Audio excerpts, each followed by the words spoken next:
Il me semble que la principale difficulté vient du rapport au savoir scientifique que nous développons dans notre société. Paradoxalement, nous sommes en même temps en attente des sciences et des techniques qu'elles apportent des réponses aux problèmes liés aux innovations technoscientifiques.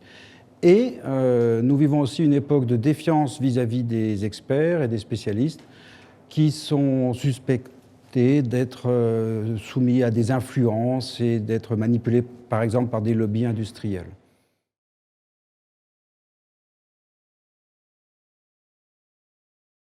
Tout dépend de la manière de penser cette citoyenneté.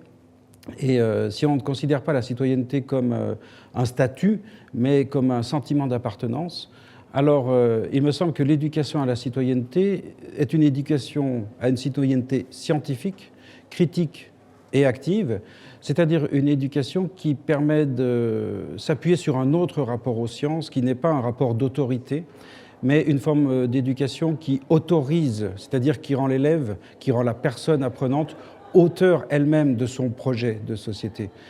À partir de ce moment-là, on peut penser des dispositifs didactiques en termes d'éducation sur lesquels nous travaillons dans notre laboratoire. Nous nous attachons aux questions environnementales dites socialement vives.